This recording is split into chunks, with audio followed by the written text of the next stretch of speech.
you know what? Thank you, honey. Thank you for that. I thought it would change. She can To me, kind of feeling of it's so desecrated. That's the feeling of it. There's nothing really, I would say, attractive. Like I wouldn't recommend that you go up there. And you know, so it was just an odd feeling, but also at the same time I was very experience of being blessed. I just felt blessed that I was somehow allowed to go up there, and then I was thinking this could be considered the greatest, most important place on the planet, right where I am, and it's as like nobody cares. That was the odd, strange feeling. The odd car was driving by. There was nobody, no pedestrians. It was like I was the only one out here who had any interest in where the Messiah was going to do his business.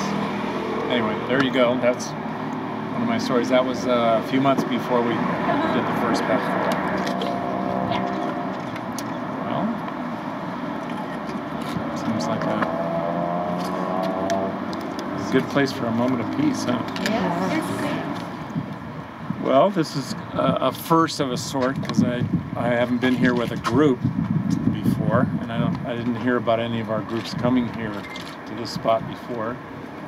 Well, the question I'm hearing is it's a small question: who is the Messiah? But we would know it as that answer to the prayer, with the understanding that there was a fall from our place of grace, that this world and the worlds like this one are places where we would come as a, now the vocabulary gets difficult, but it's the exteriorization or the reflection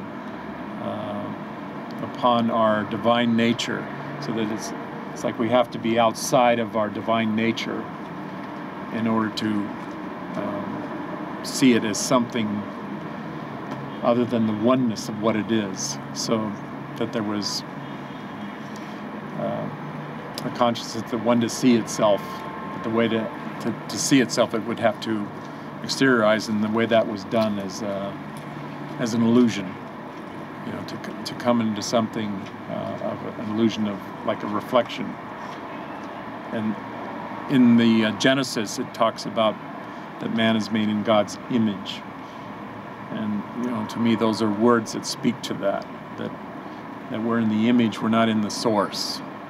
So what's in this world is in the image, the reflection, not in the source, and that the Messiah has the keys to the source, so that it's allowed to enter into the illusion with the consciousness of knowing source, knowing God, and being able to make that available. In the traditions of the mystery schools, then it was done for those who were ready, those who were called forward individually.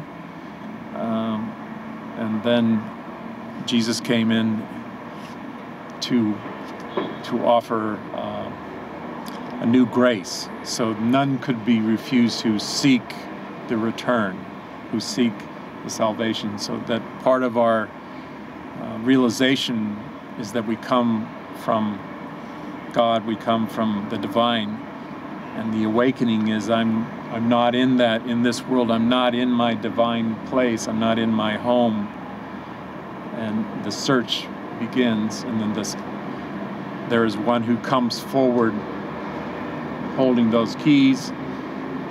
Then all who seek can find, all who knock, the door is opened. So here we are knocking on the door, then it be opened, and I do consider that what we see as material things are not what would stand in the way of us in connecting to our divine source and to the Christ, so that the Christ stands with us, breathes with us as we are here, and in all the consciousness of soul, that there are none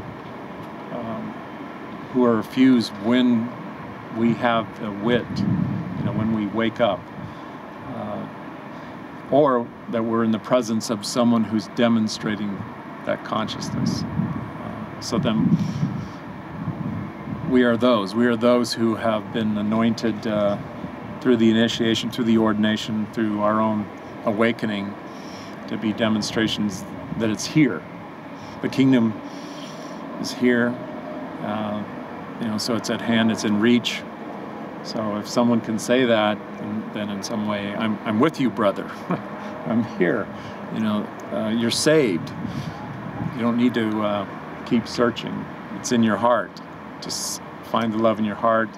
And if there's something that suppresses or oppresses your heart from wherever that's come or whatever that is, that we have the willingness to release that. That blessing is here, that let's consider that we stand with the Messiah in this place right now. So the Messiah is coming and going. We love Jerusalem. We pray for the peace of Jerusalem.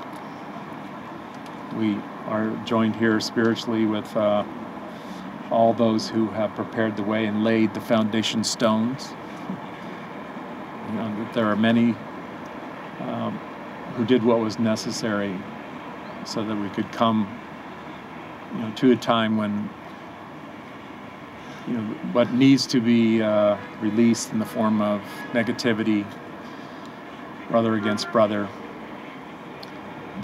that we're part of that message, that we're here in peace, and we're amongst our people and the people of the Lord, that the Lord loves all these people.